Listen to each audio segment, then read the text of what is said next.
Kami po ay gumagamit ng barley dahil sa mga patotoo. Una talaga ako ang naka-witness how good barley was. Meron po akong aneurysm sa legs na hindi ako makalakad. Mga 15 days na hindi ako makalakad. And it so happens si mentor Marie Chris sa Florida, nagpunta dito sa Chicago. Nung dumating siya, nakita niya akong hindi ako makatayo. So pinilit niya akong uminom ng barley. Nagkanaw siya ng barley. So that was early morning, bago kami nag-breakfast. So uminom ako. Then lunchtime we prepare si Rolly, yung aking asawa, na siya talaga ang highlight kasi matindi ang kaso niya, liver stage 4 liver cancer. Ruptured pa, nag-rupture ang kanyang liver. Then congested heart failure, 25% na lang ang nagfa-function. Pero dahil sa experience ko na nakita ko na ako'y gumaling at walang surgery nangyari sa akin at ako'y nakalakad. So now here he is. Nung time na nag-cardiac arrest siya, patay siya ng 35 minutes, November 5, 2021, time ng COVID yun. Kaya hindi ako makapunta sa ospital. I cannot even see him. So, ito ang coma siya for 21 days, intubated.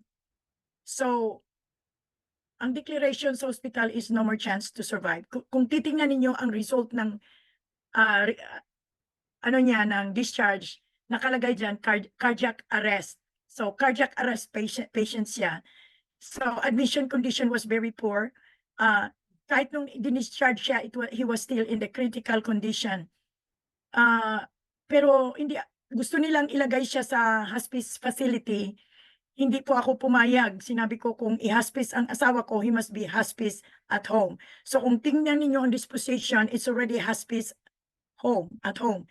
So, titingnan ninyo ang discharge exam, nilagay na nila expired. Kasi nung paglabas niya, expected na 7 days na lang ang buhay niya. Okay, so, umuwi siya sa bahay as hospice.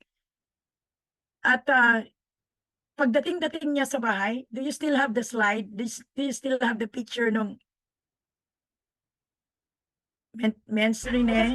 Ayan yung Love, salamat kay Lord.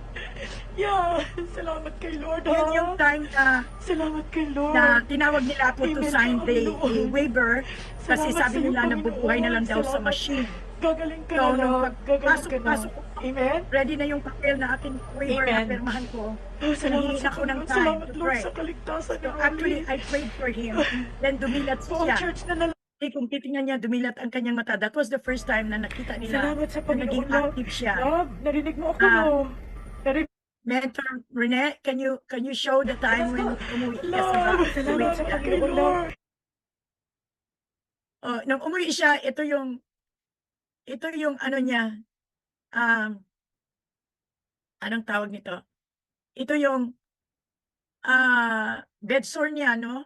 Nung umuwi siya, that's the time nakita kong may bed sore siya. Nagulat ako. At during those time na umuwi siya, ang instruction is no more food intake. Wala nang pagkain na ibibigay. Pero hindi ako pumayag actually kasi G-tube naman siya. Nag-administer ako talaga ng Ensure Complete sa kanya. Then, ang ginawa ko, kasi ang instruction is morphine every 4 hours. Hindi ko siya binigyan ng morphine. Instead of morphine, binigyan ko siya ng barley. Barley every 4 hours, round the clock. So, nagtiyaga talaga ako until nakita ko na, kasi wala na siyang resetang gamot dahil hospice nga, no? Ang reseta lang is, yun lang, wala nga reseta, dinala lang nila yung morphine dito at dinala lang nila ang lorazepam. Kung hindi daw makatulog, bigyan ng lorazepam. Yun lang ang binigay nila, wala nang iba. Pero ako na ang ako na ang nag-administer sa pagkain niya, which is Ensure Complete ang binigay ko and barley every 4 hours. Yun lang ang iniinom niya at walang gamot. hindi rin sila nagbigay ng gamot para sa bedsore kasi nga 7 days na nga yung pagdating-dating niya dito in a few minutes dumating yung nurse, pinapipili na ako ng funeraria. Hindi ko kaya, sinabi ko, "No, I'm not gonna pick anything, bigyan niyo ako ng a little time." Sabi, "No, Lina, do you know that, your husband is the prognosis is already 7 days? He will positive nilang sinasabing mawawala na siya in 7 days."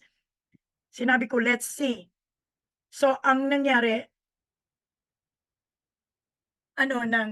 binigyan ko ng barley continuous yan hanggang unti-unti ay dinischarge na siya ng hospice kasi ang hospice kasi is only 90 days. So, 3 months lang ang hospice. 'Pag buhay pa ang pasyente talagang bibitawan nila. So, binitawan na siya, "We will discharge him because he's getting well." Sabi ko, "Yes, exactly." Kasi kung wala na yung hospice, then pwede na akong kumuha ng another doctor para sa kanya, para mag-order ng therapy sa kanya. Pero pinalampas ko muna ang months and months na naka-barley siya, okey? Ang totoo 'pag umorder ako doon ng barley is 400 boxes. So, marami ako talagang boxes ng barley, abundant ako ng barley. So, barley lang siya kung titingnan ninyo. So, eto na siya in the stage of recovery. Eto na siya, sinabi niya, eto na raw siya si Rolly. Wave your hands, Rolly. Okay. Nagwe-wave, makikita ba siya? Okay. Ngayon, continuous ang barley niya. Alam ba ninyo wala na siyang cancer?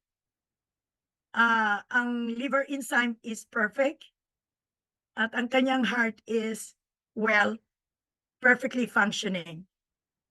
Okay, so diyan pa lang, eto na siya. Kung makita ninyo siya,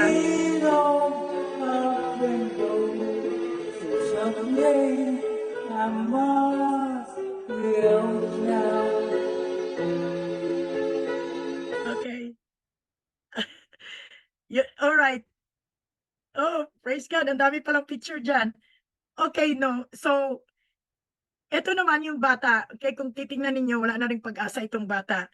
Ano siya, fair Robin ang case ng bata, walang ngalangalayan. So, ang ilong, bibig is open. So, mahirap mabuhay yung ganoong klase. Pero ang ginawa ko, sinabi ko kasi pamangkin ko yung, actually, anak ko na rin siya, ang nanay nito. So, sabi niya, "Mommy, ano ang gagawin ko? Ilabas ang bata sa ospital." Parang takot na takot talaga sila, "Wag kayong matakot, magba-barley ang bata." Kasi hindi nga puwedeng magba-barley ang bata kung nasa anybody that is still in the hospital cannot take barley kasi bawal talaga 'yan sa ospital. So, nilabas namin ang bata at sinimulang bigyan ng barley, okey? So, barley baby ito, eh. Ngayon, pakita na ninyo yung latest. Eto siya. Thanks God, thanks Vince Rene, good, you did it right. Okay, ngayon present time.